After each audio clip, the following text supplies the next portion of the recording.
पर सियासी तूफान कब थमेगा घमासान। देश भर में एसआईआर पर सियासी घमासान जारी है। एसआईआर को लेकर विपक्ष बीजेपी और इलेक्शन कमीशन पर लगातार सवाल उठा रहा है। विपक्ष का कहना है कि एसआईआर के जरिए चुनाव आयोग वोट काट रहा है, जिससे बीजेपी को फायदा मिल सके। समाजवादी पार्टी के प्रमुख अखिलेश यादव ने निशाना साधा और एक बार फिर कहा कि इलेक्शन तो तब अच्छा होगा जब सभी को वोट डालने का मौका मिलेगा। लेकिन इधर जो एसआईआर की एक्सरसाइज हो रही है वो वोट काटने के लिए हो रही है। उत्तर प्रदेश में वोटर लिस्ट को लेकर जारी एसआईआर प्रक्रिया के बीच अखिलेश यादव ने बेहद चौंकाने वाला दावा कर डाला। उन्होंने आरोप लगाते हुए कहा कि बीजेपी जहां जहां हार जाती है वहां वोट कटवा देती है। अखिलेश ने बड़ा दावा करते हुए कहा कि यूपी में 3 करोड़ वोटरों के नाम हटाए जाने वाले हैं। जिस सीट से मैं चुना गया हूं वहां 2 लाख वोटरों के नाम कटने जा रहे हैं। अखिलेश यादव ने आगे कहा कि जिस सीट से मैं चुनकर आता हूं, अभी जो डेटा निकलकर सामने आया है वो ये है कि यहां 2 लाख से ज्यादा वोट काटे जा रहे हैं। हमारे बगल में फर्रुखाबाद है, वो भी समाजवादी पार्टी की सीट रही है, वहां भी लगभग 2 से 2.5 लाख वोट कट रहे हैं। अगर एक पार्लियामेंट्री क्षेत्र में 2 से 3 लाख वोट कट जाएंगे तो चिंता की बात है। एसआईआर जब बिहार में शुरू हुई तो सभी पॉलिटिकल पार्टीज ने विरोध किया, तो यहाँ तक कि सुप्रीम कोर्ट तक में जाने पड़ा और सुप्रीम कोर्ट के कुछ निर्देशों के बाद इलेक्शन कमीशन और सरकार ने स्वीकार किया। लेकिन इधर ये जो एसआईआर की एक्सरसाइज है, ये एसआईआर की एक्सरसाइज वोट जोड़ने के लिए होनी चाहिए, वोट काटने के लिए नहीं होनी चाहिए। बिहार में बड़े पैमाने पे वोट काटा क्योंकि आज डेटा अवेलेबल है, बूथ लेवल पे डेटा अवेलेबल है, तो बीजेपी जहां जहां हार जाती है वहां वोट कटवा देती है। यूपी में 3 करोड़ वोट कटने जा रहा है और जिस कॉन्स्टिट्यूंसी से मैं चुन करके आता हूं, अभी जो डेटा निकल करके आया वो है कि 2 लाख से ज्यादा वोट कट रहा है। और हमारे बगल में एक कॉन्स्टिट्यूंसी है फर्रुखाबाद, वो भी समाजवादी पार्टी की कॉन्स्टिट्यूंसी रही है, वहां भी लगभग 2-2.5 लाख वोट कट रहा है। ऑल इंडिया मुस्लिम जमात के राष्ट्रीय अध्यक्ष मौलाना मुफ्ती शहाबुद्दीन रजवी बरेलवी ने समाजवादी पार्टी के अध्यक्ष अखिलेश यादव के बयान पर प्रतिक्रिया देते हुए कहा कि चुनाव आयोग ने भारत के नागरिकों की मतदाता सूची को दुरुस्त करने के लिए एसआईआर कार्यक्रम शुरू किया है, जिसके जरिए पूरे भारत में मतदाता सूची दुरुस्त की जा रही है। इस काम को पूरा करने के लिए हजारों बीएलओ और सरकारी कर्मचारियों को लगाया गया है। इलेक्शन कमीशन ऑफ इंडिया का मकसद कोई हिंदू मुस्लिम सांप्रदायिक माहौल तैयार करना नहीं है, बल्कि ये सुनिश्चित करना है कि किस क्षेत्र में कितने मतदाता हैं और कितने लोग एक जगह से दूसरी जगह चले गए या कितने लोगों की मौत हो चुकी है। लेकिन अखिलेश यादव चुनाव की इस मुहिम को हिंदू और मुसलमानों के दरमियान बांट रहे हैं। वो बचकाने बयान दे रहे हैं। अखिलेश का कहना है कि इलेक्शन कमीशन मुसलमानों के वोट काट रहा है, जबकि हकीकत में ऐसा कुछ भी नहीं है। वो बचकानी बातें कर रहे हैं। शहाबुद्दीन बरेलवी ने अखिलेश पर निशाना साधते हुए कहा कि समझदार नेता हर चीज पर हिंदू मुस्लिम का लेबल नहीं लगाते। इलेक्शन कमीशन ऑफ इंडिया ने मतदाता सूची को दुरुस्त और सही करने के लिए एसआईआर का प्रोग्राम शुरू किया और सरकार के हजारों कर्मचारी बेलोज की शक्ल में काम कर रहे हैं और उन्होंने बड़ी मेहनत और मशक्कत करके इस काम को अंजाम दिया।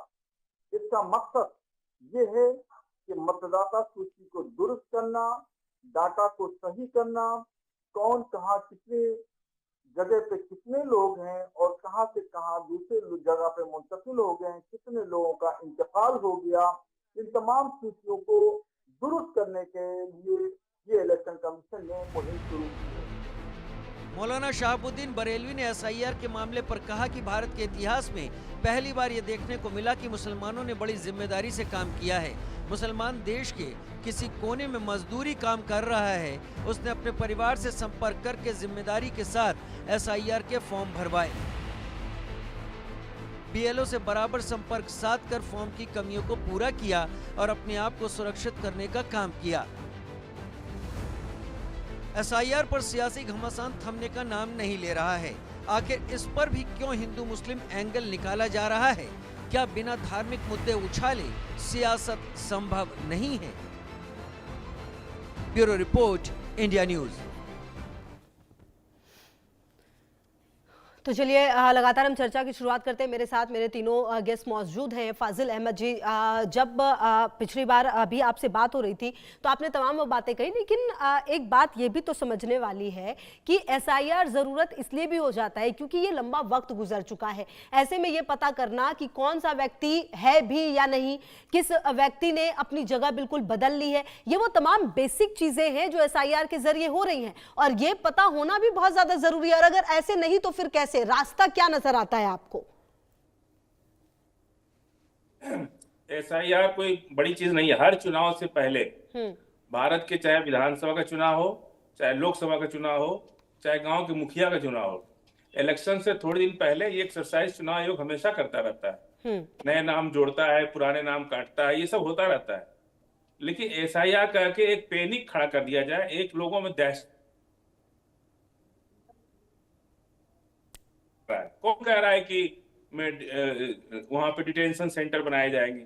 कभी किसी प्रधानमंत्री ने कहा या कोई बिल पास हुआ लोकसभा में कि डिटेंशन सेंटर बनेगा उत्तर प्रदेश के अंदर? ये दहशत कौन फैला रहा है? जो सरकार में इस तरह की बातें कर, यही लोग तो डरवा रहे हैं ना। जब डरवाते हैं तो नागरिक को तो डर लगता ही है। भाई सरकार के आगे लोगों को तो डर नहीं लगना है ना। तो ये जो किसको डर लगता है, बातें होती, किससे डर लगता है फाजिल अहमद जी? किससे डर लग रहा है? दलितों के और पिछड़ों के प्रति जिस तरह की संवेदना रखती है वो जग जाहिर है, इसलिए लोगों में भय रहता है। किसको भय है? ये कुछ कह रही थी।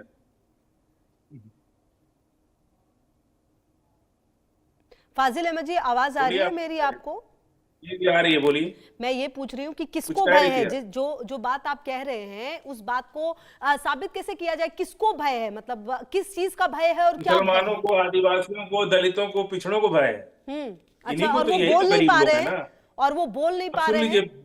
बिहार के अंदर जब बिहार के अंदर चुनाव हो रहा था, बहुत से लोग बूथ से वापस जा रहे थे, जिन्होंने एसआईआर फॉर्म भरा भी था, फिर भी उनका नाम कट गया था। अच्छा, ऐसे बहुत से लोग बूथ से वापस गए। हाँ, लेकिन चुनाव आयोग की तरफ से भी कहा गया कि ये वो लोग हैं जिनके नाम जो हैं कहीं ना कहीं किसी वजह से नहीं है। बहरहाल मैं आती हूँ, आप ही का सवाल लेकर मैं जाती हूँ। एक मिनट और बस। आपको मालूम है बरेली में एक एफआईआर हुई है? आपको ये पता है कि वो आदमी खाड़ी देश में कहीं नौकरी कर रहा है, तो उसकी माँ ने उसकी जगह उसका फॉर्म भर दिया और लिख दिया नीचे माता, रिलेशन में माता लिख दिया, उसके ऊपर एफआईआर हुआ है। ये मालूम है आपको? कभी हुआ था इससे पहले एसआईआर के नाम पर पूरे देश में? ठीक है। मौलाना शहाबुद्दीन बरेलवी जी, जो आदिवासी हैं, जो दलित हैं, वो डरे हुए हैं एसआईआर से, और कहीं ना कहीं जो परेशानियां हैं, सिर्फ परेशानियां ही हैं एसआईआर से।